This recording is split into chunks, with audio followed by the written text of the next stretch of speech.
ಜೈಲಲ್ಲಿ ಸುಧಾರಣೆ ತರುವುದೇ ದೊಡ್ಡ ಸವಾಲಾಗಿದೆ. ಪರಪ್ಪನ ಅಗ್ರಹಾರದಲ್ಲಿ ರಾಜಾತಿಥ್ಯ ಪ್ರಕರಣಕ್ಕೆ ಸಂಬಂಧಪಟ್ಟಂತೆ ಜೈಲಲ್ಲಿ ಸುಧಾರಣೆ ತರೋದೇ ಬಹಳ ಕಷ್ಟ ಆಗಿದೆ, ದೊಡ್ಡ ಸವಾಲಾಗಿದೆ. ಜೈಲಲ್ಲಿ ಸುಧಾರಣೆಗೆ ಅಂಶು ಕುಮಾರ್ ಪ್ಲಾನ್ ಅನ್ನ ಮಾಡ್ತಾ ಇದ್ದಾರೆ. ಇದಾದ್ರೂ ಸಕ್ಸಸ್ ಆಗತ್ತಾ ಅಂತ ನೋಡ್ಬೇಕಾಗತ್ತೆ. ಎಷ್ಟೆಲ್ಲ ಸುಧಾರಣೆ ಮಾಡ್ಲಿಕ್ಕೆ ಹೊರಟರು ಕೂಡ ಸುಧಾರಣೆ ಆಗ್ತಾ ಇಲ್ಲ. ಒಂದು ಕಡೆ ಕೈದಿಗಳದು ತಪ್ಪು ಅಂತ ಹೇಳಲಿಕ್ಕಿಂತ ಮುಖ್ಯವಾಗಿ ಅಲ್ಲಿರುವಂತಹ ಜೈಲಧಿಕಾರಿಗಳು ಸರಿಯಾಗಬೇಕಾಗತ್ತೆ. ಈಗ ಜೈಲಿನಲ್ಲಿ ಮೊಬೈಲ್ ಹೋಗುತ್ತೆ ಅಥವಾ ಇಷ್ಟ ಬಂದಂತೆ ಇರ್ತಾರೆ, ಟಿವಿ ನೋಡ್ತಾರೆ, ಪಾರ್ಟಿ ಮಾಡ್ತಾರೆ ಅಂತ ಅಂದ್ರೆ ಅದಕ್ಕೆ ಪರ್ಮಿಷನ್ ಕೊಟ್ಟಿದ್ ಯಾರು ಎಂಬ ಪ್ರಶ್ನೆ ಕೂಡ ಮೂಡುತ್ತೆ. ಇನ್ನು ಅಕ್ರಮ ಎಸಗಿದ್ರೆ ಸಸ್ಪೆಂಡ್ ಅಂತ ಹೇಳಲಾಗ್ತಾ ಇದೆ. ಸಿಬ್ಬಂದಿಗೆ ಸದ್ಯಕ್ಕೆ ಎಚ್ಚರಿಕೆಯನ್ನು ನೀಡುವ ಕೆಲಸವನ್ನು ಕೂಡ ಮಾಡಿದ್ದಾರೆ ಮುಖ್ಯ ಜೈಲು ಅಧೀಕ್ಷಕರು. ಜೈಲಿನಲ್ಲಿ ಧೂಮಪಾನ ಸೇವನೆ ಸಂಪೂರ್ಣ ಬಂದ್ ಮಾಡಲಾಗಿದೆ. ಇನ್ನು ಜೈಲು ಕೊಠಡಿಯ ಎಲ್ಲಾ ಕರ್ಟನ್ಗಳು ಸಹ ತೆರವು ಇರುತ್ತೆ, ಅಂದ್ರೆ ಓಪನ್ ಇರುತ್ತೆ. ಕರ್ಟನ್ಗಳು ಏನಿರುತ್ತೆ ಅದ್ಯಾವುದು ಕೂಡ ಕ್ಲೋಸ್ ಆಗಿರೋದಿಲ್ಲ. ಸೊಳ್ಳೆ ಬರುತ್ತೆ ಅಂತ ಹಾಕಲಾಗಿದ್ದ ಕರ್ಟನ್ ಅನ್ನ ತೆಗೆದು ಹಾಕಲಾಗತ್ತೆ. ಕರ್ಟನ್ ಮರೆಯಲ್ಲಿ ಮೊಬೈಲ್ ಚಾರ್ಜ್ ಇಡ್ತಿದ್ರಂತೆ, ಹಾಗಾಗಿ ಆ ಒಂದು ಕರ್ಟನ್ ಅನ್ನೇ ತೆಗೆದು ಹಾಕಲಾಗತ್ತಂತೆ. ಕೊಠಡಿಗಳಲ್ಲಿ ಇಟ್ಟಿದ್ದ ಎಲೆಕ್ಟ್ರಿಕ್ ಸ್ಟವ್ಗಳು ಕೂಡ ತೆರವು ಮಾಡಲಾಗತ್ತಂತೆ. ಪ್ರತಿ ಆರೋಪಿ ಸಿಬ್ಬಂದಿಗಳಿಗೆ ಕಾಣುವಂತೆ ಎಚ್ಚರಿಕೆಯನ್ನು ಇರಿಸಲಾಗಿದೆ. ಸಿಬ್ಬಂದಿಗಳು ಕೂಡ ಇಲ್ಲಿ ಬಹಳ ಅಲರ್ಟ್ ಆಗಿರಬೇಕಾಗತ್ತೆ. ಪ್ರತಿಯೊಬ್ಬ ಆರೋಪಿಗಳು ಕೂಡ ಏನು ಮಾಡ್ತಾ ಇದ್ದಾರೆ, ಮೊಬೈಲ್ ಯೂಸ್ ಮಾಡ್ತಾರಾ ಅಥವಾ ಬೇರೆ ಯಾವ್ದಾದ್ರು ಕೃತ್ಯದಲ್ಲಿ ಭಾಗಿಯಾಗಿದ್ದಾರಾ, ಬೇರೆ ಏನೆಲ್ಲ ಮಾಡ್ತಾ ಇದೆ ಅದರ ಬಗ್ಗೆ ಸಿಬ್ಬಂದಿ ಕೂಡ ಬಹಳ ಅಲರ್ಟ್ ಆಗಿರಬೇಕಾಗತ್ತೆ. ಇನ್ನು ಮುಖ್ಯ ಜೈಲು ಅಧೀಕ್ಷಕ ಅಂಶು ಕುಮಾರ್ ಸೂಚನೆ ಕೊಟ್ಟಿದ್ದಾರೆ. ಟಿವಿಯಲ್ಲಿ ಕೆಲವೇ ಚಾನೆಲ್ ಬರುವಂತೆ ವ್ಯವಸ್ಥೆಯನ್ನು ಕೂಡ ಮಾಡಿದ್ದಾರೆ. ಎಲ್ಲಾ ಚಾನಲ್ ತಮಗಿಷ್ಟ ಬಂದಂತೆ ನೋಡ್ಲಿಕ್ಕೆ ಪರ್ಮಿಷನ್ ಇಲ್ಲ. ಪರಪ್ಪನ ಅಗ್ರಹಾರದಲ್ಲಿ ರಾಜಾತಿಥ್ಯ ಪ್ರಕರಣಕ್ಕೆ ಸಂಬಂಧಪಟ್ಟಂತೆ ಜೈಲಲ್ಲಿ ಸುಧಾರಣೆ ತರಲಿಕ್ಕೆ ಅಂತ ಅಂಶು ಕುಮಾರ್ ಪ್ಲಾನ್ ಅನ್ನ ಮಾಡಿದ್ದಾರೆ. ಏನಾದ್ರೂ ಆಗ್ಲಿ ಜೈಲಿನಲ್ಲಿ ಸದ್ಯಕ್ಕೆ ಸುಧಾರಣೆ ತರಲೇಬೇಕು ಅಂತ ಪ್ಲಾನ್ ಅನ್ನ ಮಾಡ್ಕೊಂಡಿದ್ದಾರೆ ಮುಖ್ಯ ಜೈಲು ಅಧೀಕ್ಷಕರು. ಇನ್ನು ಅಕ್ರಮ ಎಸಗಿದ್ರೆ ಸಸ್ಪೆಂಡ್ ಮಾಡಲಾಗುತ್ತೆ ಅಂತ ಸಿಬ್ಬಂದಿಗಳಿಗೂ ಕೂಡ ಎಚ್ಚರಿಕೆನ ನೀಡಲಾಗಿದೆ. ಇನ್ನು ಪರಪ್ಪನ ಅಗ್ರಹಾರ ಜೈಲು ಈ ಒಂದು ವಿಚಾರ ಬಂದಾಗ ಸಾಕಷ್ಟು ಜನರು ಆಕ್ಷೇಪವನ್ನು ವ್ಯಕ್ತಪಡಿಸಿದ್ರು. ಇನ್ನು ಜೈಲಾಗಿಲ್ಲ, ಇದು ಒಂದು ರೆಸಾರ್ಟ್ ಆಗಿ ಪರಿಣಮಿಸ್ಬಿಟ್ಟಿದೆ. ಎಲ್ರಿಗೂ ಕೂಡ ಅದೊಂಥರ ರೆಸಾರ್ಟ್ ಆಗಿದೆ ಅಂತ ಎಲ್ಲರೂ ಕೂಡ ಪ್ರಶ್ನೆಯನ್ನ ಮಾಡ್ತಾ ಇದ್ರು. ಹಾಗಾಗಿ ಇದೆಲ್ಲವನ್ನು ಕೂಡ ಸುಧಾರಣೆ ಮಾಡಬೇಕು ಅಂತ ಸದ್ಯಕ್ಕೆ ಹೊಸ ಹೊಸ ಪ್ಲಾನ್ ಅನ್ನ ಮಾಡ್ತಾ ಇದ್ದಾರೆ.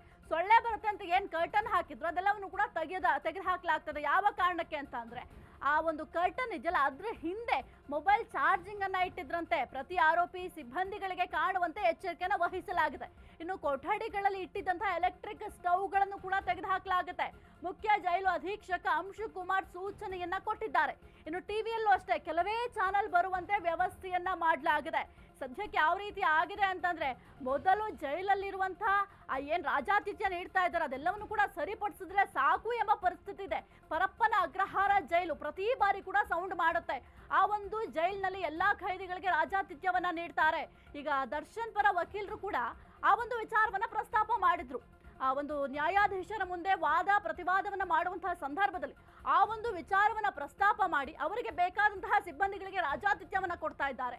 ಯಾರಿಗೆ ಏನು ಬೇಕೋ ಆ ಸೌಲಭ್ಯಗಳನ್ನ ಕಲ್ಪಿಸ್ಕೊಡ್ತಾ ಇದ್ದಾರೆ. ಆದ್ರೆ ನಮ್ಮ ಪರ ಏನಿದ್ದಾರೆ ಅಂದ್ರೆ ದರ್ಶನ್ಗೆ ಯಾವುದೇ ರೀತಿಯ ಹಾಸಿಗೆ ಆಗಿರಬಹುದು, ದಿಂಬಿನ ವ್ಯವಸ್ಥೆ ಆಗಿರಬಹುದು, ಕೆಲವೊಂದಿಷ್ಟು ಮೂಲಭೂತ ಸೌಕರ್ಯಗಳನ್ನ ಒದಗಿಸ್ಕೊಡ್ತಾ ಇಲ್ಲ ಅಂತ ನೇರವಾಗಿ ಆರೋಪವನ್ನ ಮಾಡಿದ್ರು. ಆ ಒಂದು ಆರೋಪದ ಬೆನ್ನಲ್ಲೇ ಈ ಕೆಲವೊಂದಿಷ್ಟು ವಿಡಿಯೋಗಳು ಕೂಡ ವೈರಲ್ ಆಯ್ತು. ಈಗ ಸಾರ್ವಜನಿಕರೇ ಪ್ರಶ್ನೆ ಮಾಡ್ತಾ ಇದ್ದಾರೆ, ಅದೇಂಗ್ ಸಾಧ್ಯ ಆಯ್ತು, ಇಷ್ಟರ ಮಟ್ಟಿಗೆ ರಾಜಾತಿಥ್ಯ ಹೆಂಗ್ ನೀಡ್ತಾ ಇದ್ದೀರಾ?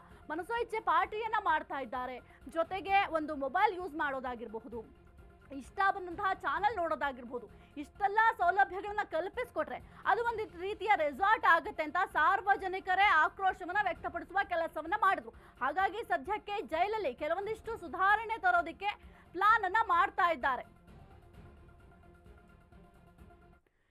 ಹೆಚ್ಚಿನ ಮಾಹಿತಿ ನೀಡ್ತಾ ನಮ್ಮ ಪ್ರತಿನಿಧಿ ಅಭಿಷೇಕ್ ಜಯಶಂಕರ್, ಪರಪ್ಪನ ಅಗ್ರಹಾರ ಜೈಲು ಬಹಳ ಚರ್ಚೆಗೆ ಗ್ರಾಸ ಆಗಿತ್ತು. ಈ ಒಂದು ಜೈಲಿಗೆ ಯಾರೇ ಹೋದ್ರು ಕೂಡ ಅವರಿಗೆ ರಾಜಾತಿಥ್ಯ ಸಿಗುತ್ತೆ, ಮನಸ್ಸೋ ಇಚ್ಛೆ ಪಾರ್ಟಿ ಮಾಡ್ಬೋದು ಅಂತ ಎಷ್ಟೋ ಜನ ಪ್ರಶ್ನೆಯನ್ನ ಮಾಡಿದ್ರು. ಇದು ಜೈಲು ಅಥವಾ ರೆಸಾರ್ಟ್ ಅಂತ. ಸದ್ಯಕ್ಕೆ ಈ ಒಂದು ಜೈಲಲ್ಲಿ ಸುಧಾರಣೆ ತರೋದಕ್ಕೆ ಅಂತ ಕೆಲವೊಂದಿಷ್ಟು ಪ್ಲಾನ್ ಅನ್ನ ಮಾಡ್ತಾ ಇದ್ದಾರೆ. ಸದ್ಯಕ್ಕೆ ಈ ಪ್ಲಾನ್ ಆದ್ರೂ ಸಕ್ಸಸ್ ಆಗತ್ತಾ? ಈಗಲಾದ್ರೂ ಜೈಲಧಿಕಾರಿಗಳು ಎಚ್ಚೆತ್ಕೊಳ್ತಾರಾ ಹೇಗೆ ಅಂತ?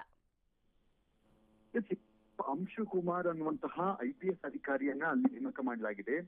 ಇನ್ನು 6,000ಕ್ಕೂ ಹೆಚ್ಚು ಅಂದ್ರೆ 2,000 ಸಜೆ ಆಗಿರುವಂತಹ ಕೈದಿಗಳು ಮತ್ತೆ ಇನ್ನು ಉಳಿದಂತಹ ಅಂಡರ್ ಪ್ರಿಸನರ್ ಏನಿದೆ ಅಂದ್ರೆ ವಿಚಾರಣಾಧೀನ ಬಂಧಿಗಳೇನಿದ್ದಾರೆ ಅವರನ್ನ ಅವಾಯ್ಡ್ ಮಾಡೋದಕ್ಕೆ 70ರಿಂದ 100 ಜನಗಳ ಒಂದು ಮೆನ್ ಪವರ್ ಇದೆ. ಅಂದ್ರೆ ವಾರ್ಡನ್ ಆಗಿರಬಹುದು, ಸೂಪರಿಂಟೆಂಡೆಂಟ್ ಆಗಿರಬಹುದು, ಅವರೆಲ್ಲರೂ ಕೂಡ ಅಷ್ಟೇ ಇರುವಂತದ್ದು. ಹೀಗಾಗಿ ಬೃಹತ್ ಇವಾಗ IPS ಅಧಿಕಾರಿಯನ್ನ ಹಾಕಿದ್ರು ಕೂಡ ಅವರು ಸ್ವಲ್ಪ ಮಟ್ಟಿಗೆ ಅಲ್ಲಿದ್ದಂತಹ ಮೊಬೈಲ್ಗಳನ್ನ ಸೀಸ್ ಮಾಡುವಂತದ್ದು ಮತ್ತೆ ಏನೇನು ಫೆಸಿಲಿಟಿಗಳನ್ನು ನೀಡಲಾಗಿದೆ ಅದೆಲ್ಲವನ್ನು ಕೂಡ ವಾಪಸ್ ತೆಗೆದುಕೊಳ್ಳುವಂತಹ ಒಂದು ಕೆಲಸಗಳನ್ನ ಒಂದು ಆರ್ಡರ್ ಮಾಡಬಹುದು, ದಾಳಿ ಮಾಡಬಹುದು, ಮತ್ತೆ ಇನ್ನು ಸ್ವಲ್ಪ ದಿನ ಮಟ್ಟಿಗೆ ಸ್ಟ್ರಿಕ್ಟ್ ಮಾಡಬಹುದು. ಆದ್ರೆ ಅಷ್ಟು ಜನರನ್ನ ಸಂಭಾಳಿಸೋದಕ್ಕೆ ಇಲ್ಲಿ ಇರುವಂತಹ ಒಂದು ಮೆನ್ ಪವರ್ ಸಾಕಾಗೋದಿಲ್ಲ. ಯಾವ್ದಾದ್ರೂ ಮೂಲಕ ಅಂದ್ರೆ ಯಾವ ತರ ಇಲ್ಲಿ ಒಳಗಡೆ ಮೊಬೈಲ್ಗಳು ಕೂಡ ಹೋಗುವಂತಹ ಸಾಧ್ಯತೆಗಳು ಕೂಡ ತೀರಾ ಹೆಚ್ಚಿದೆ. ಆದ್ರೆ ಎಂಟ್ರೆನ್ಸ್ ನಲ್ಲಿ ನೀವು ಎಷ್ಟೇ ಸ್ಟ್ರಿಕ್ಟ್ ಮಾಡಿದ್ರು ಕೂಡ ಬೇರೆ ಬೇರೆ ರೀತಿಯಲ್ಲಿ ಅವರು ಒಳಗಡೆ ವಸ್ತುಗಳನ್ನ ಅಂದ್ರೆ ಅನಧಿಕೃತ ವಸ್ತುಗಳನ್ನು ತೆಗೆದುಕೊಳ್ಳುವಂತಹ ಒಂದು ಕೆಲಸಗಳನ್ನು ಕೂಡ ಮಾಡ್ತಾರೆ. ಅಂದ್ರೆ ಈ ಹಿಂದೆ ಬಾಳೆಹಣ್ಣಿನ ಒಳಗಡೆ ಕಂತು ನೋಟುಗಳನ್ನ ತುರುಕಿ ಅದನ್ನ ಸಪ್ಲೈ ಮಾಡುವಂತಹ ಒಂದು ಕೆಲಸಗಳನ್ನು ಕೂಡ ಮಾಡಿದ್ರು. ಅದು ಸೀಸ್ ಕೂಡ ಆಗಿತ್ತು. ಇದೇ ರೀತಿ ಅಲ್ಲಿದ್ದಂತಹ ಸಿಬ್ಬಂದಿಗಳ ಕಣ್ಣು ತಪ್ಪಿಸಿ ಒಳಗಡೆ ಸಾಕಷ್ಟು ಅಂಶಗಳು ಹೋಗುವ ಅಂದ್ರೆ ಮೊಬೈಲ್ಗಳು ಸೇರಿದಂತೆ ಸಿಮ್ ಸೇರಿದಂತೆ ಎಲ್ಲವೂ ಕೂಡ ಹೋಗುವಂತಹ ಸಾಧ್ಯತೆ ಇದೆ. ಹೀಗಾಗಿ ಅಲ್ಲಿ ಸ್ಟ್ರಿಕ್ಟ್ ಮಾಡಬೇಕಾಗಿರುವಂತದ್ದು ಮೆನ್ ಪವರ್ ಹೆಚ್ಚು ಮಾಡಬೇಕು ಮತ್ತು ತೀವ್ರವಾಗಿ ನಿಗಾವನ್ನ ವಹಿಸುವಂತಹ ಒಂದು ಕೆಲಸಗಳನ್ನು ಕೂಡ ಅಲ್ಲಿ ಮಾಡಬೇಕಾಗಿದೆ. ಅಲ್ಲಿ ಬಹುತೇಕ ಸೆಂಟ್ರಿಗಳನ್ನ ಹೊರತುಪಡಿಸಿದ್ರೆ ಅಲ್ಲಿರುವಂತಹ ಸಜಾಬಂದಿಗಳು ಅಂದ್ರೆ ಜೀವಾವಧಿ ಶಿಕ್ಷೆ ಆಗಿರುವಂತಹ ಕೈದಿಗಳೇನಿದ್ದಾರೆ ಅವರನ್ನೇ ಅಲ್ಲಿ ಕಾವಲುಗಾರರನ್ನಾಗಿ ನೇಮಕ ಮಾಡುವಂತಹ ಒಂದು ಕ್ರಿಯೆ ಕೂಡ ಅಲ್ಲಿ ನಡೀತಾ ಇದೆ ಈಗ ಸದ್ಯದ ಮಟ್ಟಿಗೆ. ಅವರು ಕೂಡ ಸಾಕಷ್ಟು ಅವಾಯ್ಡ್ ಮಾಡೋದಕ್ಕೆ ಸಾಧ್ಯ ಆಗೋದಿಲ್ಲ. ಆದ್ರೆ ಅವರನ್ನ ಕಾವಲುಗಾರರನ್ನ ಒಂದೊಂದು ವಾರ್ಡ್ಗಳಿಗೆ ಕಾವಲುಗಾರರನ್ನ ನೇಮಿಸಿ ಅವರು ಬಂದು ಈ ಸೆಂಟ್ರಿಗಳಿಗೆ ಮತ್ತೆ ಇನ್ನಿತರ ಅವರ ಸುಪೀರಿಯರ್ ಅಂದ್ರೆ ಜೈಲು ಅಧಿಕಾರಿ ಏನಿದ್ದಾರೆ ಅವರಿಗೆ ರಿಪೋರ್ಟ್ ಮಾಡುವಂತಹ ಒಂದು ಪ್ರಕ್ರಿಯೆಗಳು ಕೂಡ ಹಲವು ವರ್ಷಗಳಿಂದಲೂ ನಡೀತಾ ಇದೆ, ಅಂದ್ರೆ ಜೈಲಲ್ಲಿ ನಡೀತಾ ಇದೆ. ಹೀಗಾಗಿ ಸದ್ಯದ ಮಟ್ಟಿಗೆ IPS ಅಧಿಕಾರಿಗಳ ನಿಗಾದಲ್ಲಿ ಇರುವಂತಹ ಕಾರಣದಿಂದಾಗಿ ಅವರು ಯಾವ ರೀತಿಯಾದಂತಹ ಹೊಸ ಬದಲಾವಣೆಗಳನ್ನ ತರ್ತಾರೆ ಅನ್ನುವಂಥದ್ದು ಮುಂದಿನ ಹಂತದಲ್ಲಿ ಕಾದ್ ನೋಡ್ಬೇಕಾಗಿದೆ. ಸದ್ಯದ ಮಟ್ಟಿಗೆ ಕರ್ನಾಟಕದಲ್ಲಿರುವಂತಹ ಅಷ್ಟೂ ಜೈಲುಗಳಿಗೆ ಮೆನ್ ಪವರ್ ಶಾರ್ಟೇಜ್ ಇರುವಂತಹ ಒಂದು ಕಾರಣದಿಂದಾಗಿ ಈ ರೀತಿಯಾದಂತಹ ವಿಶೇಷ ಸೌಲಭ್ಯಗಳು ಸಿಗುವಂತಹ ಇದನ್ನ ನಡೀತಾ ಇದೆ. ಇನ್ನು ಸಜಾಬಂದಿಗಳೇನಿದ್ದಾರೆ ಅವರಿಗೆ ಜೈಲ್ ಮ್ಯಾನ್ಯುವಲ್ ಪ್ರಕಾರ ಟಿವಿಗಳನ್ನ ಕೊಡಬಹುದಾಗಿದೆ, ಮತ್ತೆ ಟಿವಿಗಳನ್ನು ಕೊಡುವಂತಹ ಒಂದು ಫೆಸಿಲಿಟಿ ಇದೆ. ಆದ್ರೆ ಅದನ್ನ ವಿಚಾರಣಾ ದಿನ ಬಂದಿಗಳಿಗೆ ಆ ಫೆಸಿಲಿಟಿಗಳು ಇರೋದಿಲ್ಲ. ಹೀಗಾಗಿ ಈ ರೀತಿಯಾದಂತಹ ಒಂದು ಚೇಂಜಸ್ ಅಂದ್ರೆ ಮುಂದೆ ಅವರಿಗೂ ಕೂಡ ಕೊಡದ ರೀತಿಯಲ್ಲಿ ಚೇಂಜಸ್ ಅನ್ನ ಮಾಡ್ತಾರ ಅಥವಾ ಕೆಲವೊಂದು ವಸ್ತುಗಳನ್ನ ಸಿಗದ ರೀತಿಯಲ್ಲಿ ಇವರು ಯಾವ ರೀತಿ ಪ್ಲಾನ್ ಮಾಡ್ತಾರೆ ಅನ್ನುವಂಥದ್ದು ಮುಂದಿನ ಹಂತದಲ್ಲಿ ಕಾದ್ ನೋಡ್ಬೇಕಾಗಿದೆ. ಸಾಹಿತ್ಯ. ಓಕೆ, ಥ್ಯಾಂಕ್ ಯು ಅಭಿಷೇಕ್ ನಿಮ್ಮೆಲ್ಲ ಮಾಹಿತಿಗಾಗಿ.